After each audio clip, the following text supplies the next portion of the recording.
Take a trip to the old freight today.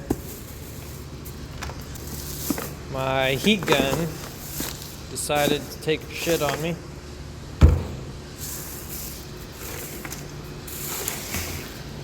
So this thing put in like a good, probably like a good 2-3 years with me. The old Chicago, the old CE. But yeah, turns on and everything still, but it won't get hot. The like little heating element decided to kick the bucket. So I replaced it with a better one, just because that one, well, they don't sell that one anymore, I don't think, or at least they didn't have it in stock. But that one was like $30 when I bought it. They didn't have that one in stock. And then they had this that's normally $70 for $55. So I figured I could have got the red that just has like a 1 through 8 power level for $40. No cool down, no stand or anything, no extra nozzles, which is pretty huge. That's kind of the reason. That's kind of what sold me on it, was the fact that they had these extra nozzles. Because these are nice for wrap and stuff like that. You can put this one on when you're doing like kind of a bigger panel, or if you're doing a smaller panel, you can put the little tiny dinky nozzle on it. And then 3 nozzles. It has like this little stand thing on it. So when I'm wrapping, I can just set it down. That was what was nice about that one too, is you could set it kind of on its back like this, but it didn't have this part, so it would still kind of move around a little bit, but it still worked. Still could set it down real nice, but yeah, this one's beefy. Even the wiring is super nice, super beefy, and it's got an LED display. And then there was this. I've seen people on YouTube using like the Matco and Snap-on versions of these, and now Harbor Freight came out with one. It was literally $30.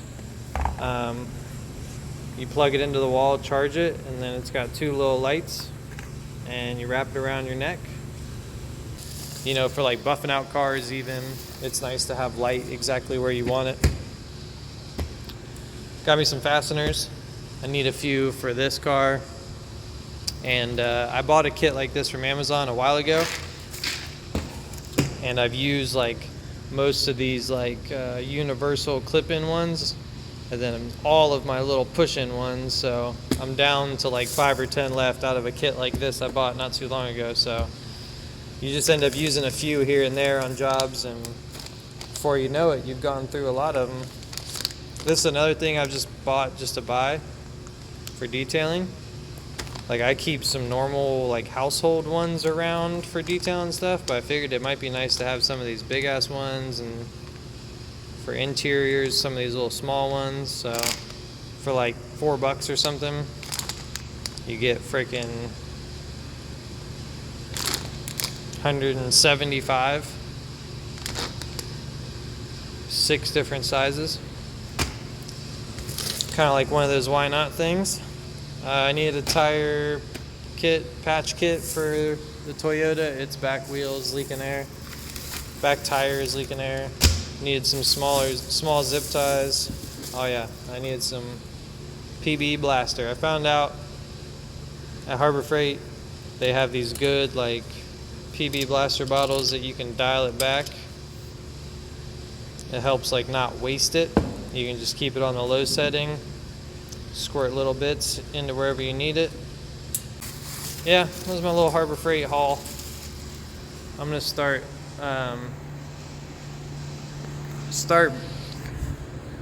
buffing this thing out on the other side. Try to get the other side finished, get the roof done, get the rear bumper done, see if a couple little parts show up for the hood and stuff like that. So I still have the bumper to do. I'd like to get the tips a little cleaner. So the bumper, quarter, these 2 doors, the roof, the pillars, this mirror and this fender. I need to get this side matching the other side and get the roof. I went ahead and got the whole car buffed out.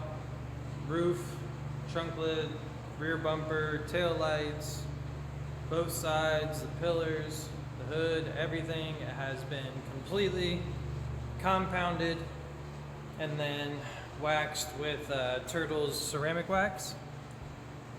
There's like already dusting crap on it because it's been a day or two now. We had the snow and crazy ice and all that.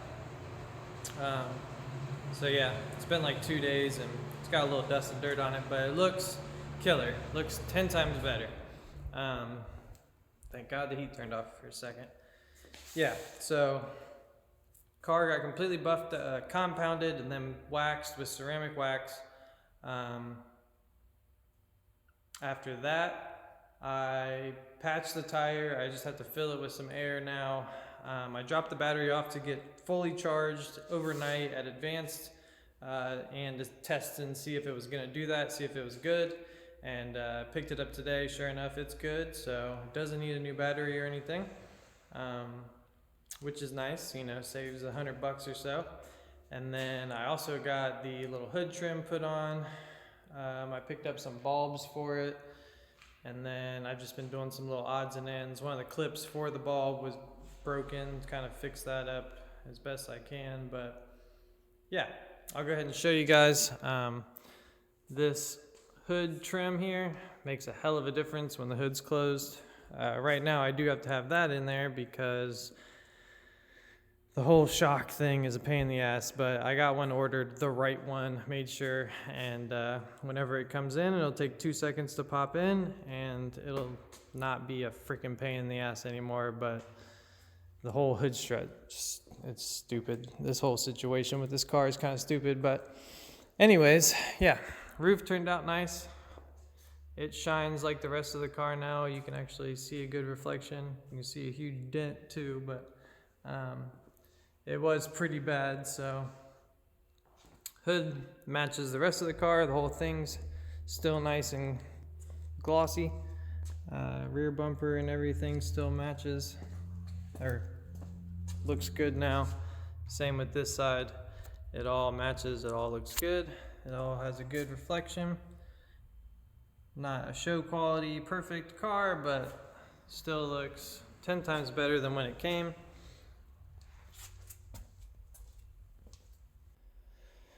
Went ahead, cleaned like the glass on the inside so it looks a lot better. Overall, car's just looking nice. Overall, we kind of brought it back from sitting in a garage for years, just dilapidated, to at least shined up and looking 10 times better. Once we drive on the brakes a little bit, that wears away, and you know, if he gets a new windshield put in, gets that replaced. I finish up the things I'm doing. Hopefully he has me wrap the bumper. I have to see if he wants to pay for that still. But yeah, mechanically, this was like kind of the last thing I was working on. I couldn't get a battery tie down for this car anytime soon, so I just whipped one up. The bolt was actually broken off in here, so even if I had one, I would have to drill that out or do something with it. So I just put a riv nut next to it. You know, bent me a little bit of stock. I forget what they call that, bracket type stuff, you know. I'll paint it black and it'll be fine. It'll do its job, and it's better than waiting a week or two and paying who knows how much for it. So once the battery's secured, I might give this thing an oil change, but mechanically that's about it. I got to put air in the tire, and that's it. So yeah, I still got to put the little trays on, but I'm trying to get a new fog light bracket. This one's all good and done. I got that one in, but the bracket that actually holds this part itself, there's an extra bracket that goes on here that clips into the bumper and everything, and then this goes in front. So We'll see if I can put that in, because it does look a hell of a lot better with one in than not. But yeah, I'm kind of waiting on putting those panels up in there, because I know I'm going to want to screw that bulb in, or screw the fog light in from the back side. So maybe I'll just put this side on or something. I don't know. I'm running into really bad parts problems right now, because the owner, the person who's supposed to be getting them, I should have just done it all myself, and I didn't. And now, we got a wrong strut for one side. We got, we're missing the fog light bracket, and there's just little pieces and parts that are just being a pain in the ass because I'm not handling it myself. So I finally just went ahead and started buying stuff myself, and that's why we have bulbs in the car now, and a good battery, and a few other little pieces, and like the right hood struts at least ordered now. So sometimes you just gotta do it yourself and not rely on other people. It's a lesson I've learned now, so now I know. Next, I'm gonna paint this battery support, paint it, make it look nice, bolt the battery down, put the terminals on so we have some power. I might move it around the shop a little bit. I'll pull up that seat and everything and just make sure the battery and car is good to go. Might let it warm up, change the oil, and then knock out the interior. And then when that hood strut comes, if I can get a fog light bracket, I think that'll be it, other than wrapping the bumper if the customer wants. So at least it'll be running, driving, mechanically good to go. And then interior cleaned out, matches the outside, battery's charged, so should be good. That bracket, that hood strut, I think that's it. Yeah, pretty sure that's it. So 2 little parts holding me back kind of from being done with it 100%, but very, very close. Just some little stuff here and there now, and this thing will be back on the road. So yeah, I just wanted to update you guys on it. I've been doing a lot off camera just because it's not the most exciting thing to see, or it's really been at random times, because I've been having to, I did a lot of shoveling yesterday, didn't even work the day before, so it's just been hectic with the snow and everything, and then other people supposed to be getting me parts, and this car has just been, it's been like 2 weeks for no reason.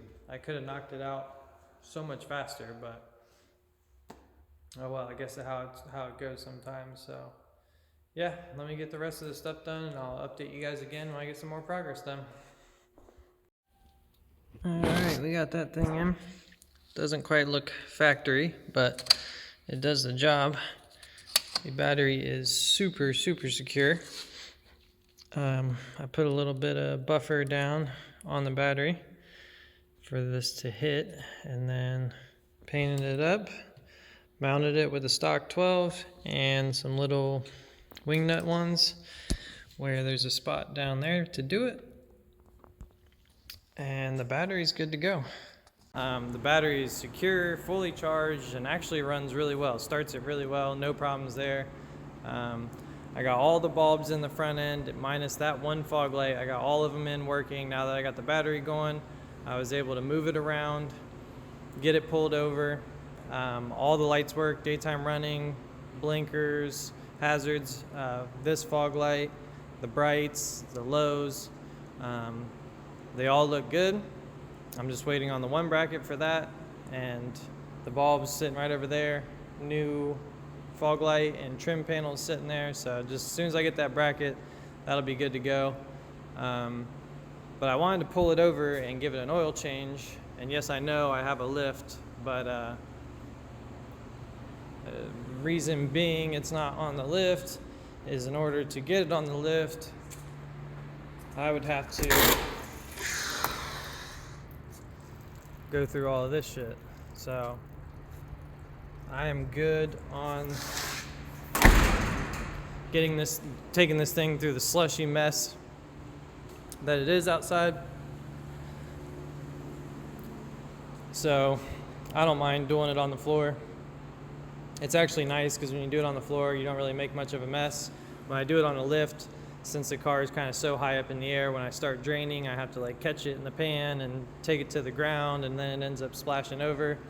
I need to get one actually for the lift, like an actual oil catch for a lift. But yeah, it might look weird. It's on jack stands, it's sitting a little crooked just because I wanted the engine oil to go all the way over to the fill.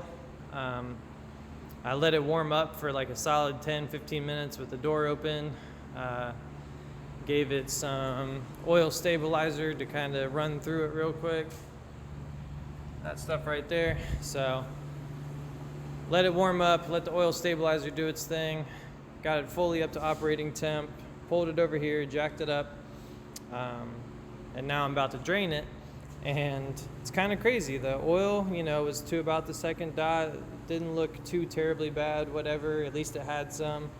But then I took off the cap, and there's like just sludge central inside the cap. I've never quite seen an engine that sludgy before. As you can tell, it's pretty bad.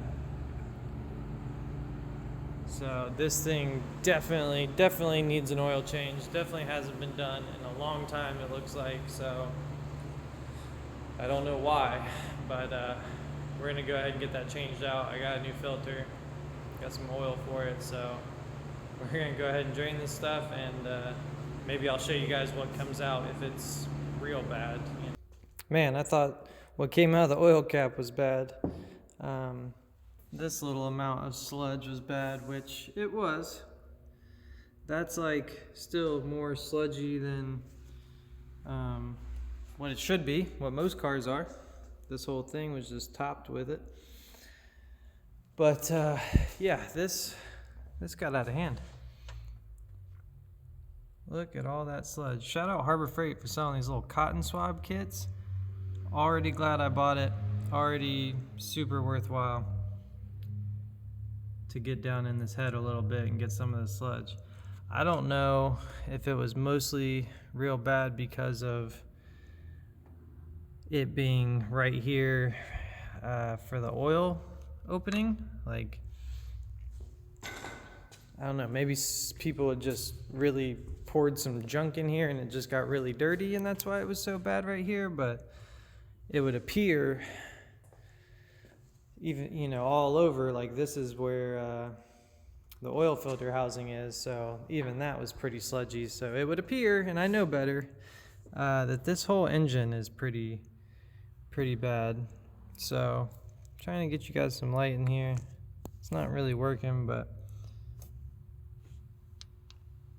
I don't know why, but okay, so that's not gonna work. But yeah, basically all down the wall of this cylinder head here, valve cover, and like as far down as you could reach, it was about the length of this Q-tip, was all just sludge. It was all this stuff. The whole wall and everything was coated in that. So I got a lot out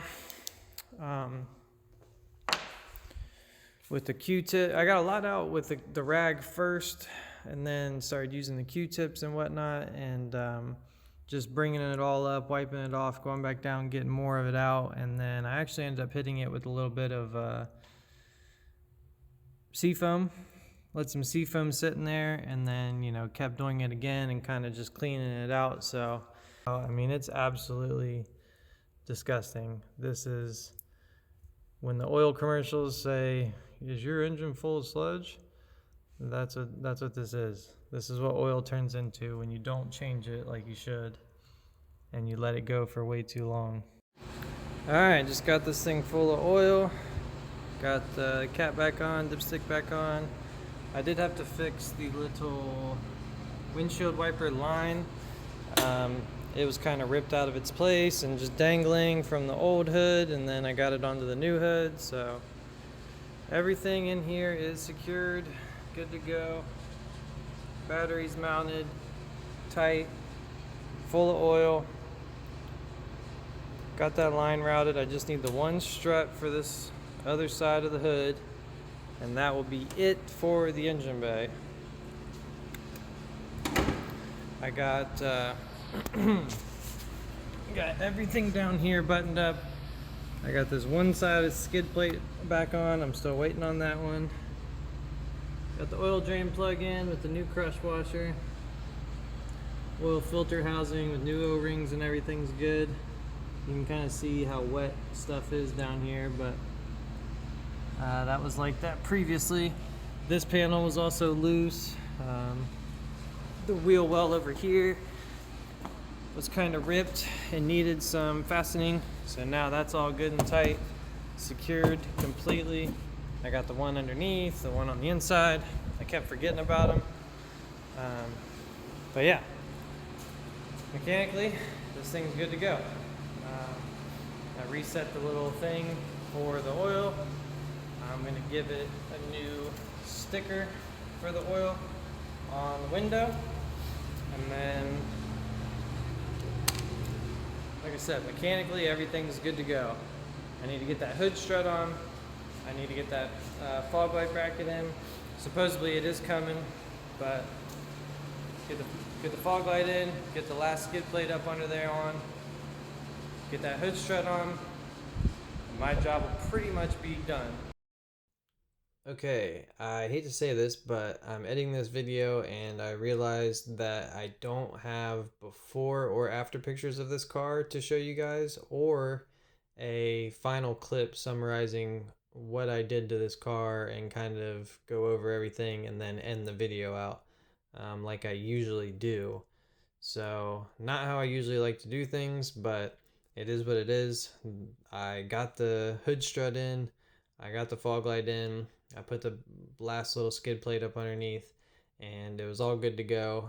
The customer did not have me wrap the bumper. He did not want to pay for it, so he was still happy with the car. Huge transformation, looked way better, ran way better, and yeah, he came, he got the car, he was in a rush, and before I knew it, he had pulled off, and I didn't get any final pictures or videos of it. So yeah, make sure you guys watch the last video, the part 1 of this car. It'll make, you know, more sense, and it's a little more satisfying that way. And yeah, as always guys, I appreciate you for watching. That's gonna wrap it up for this video. Make sure you hit that like button, hit that subscribe button, and I'll catch you guys in the next one. Peace out.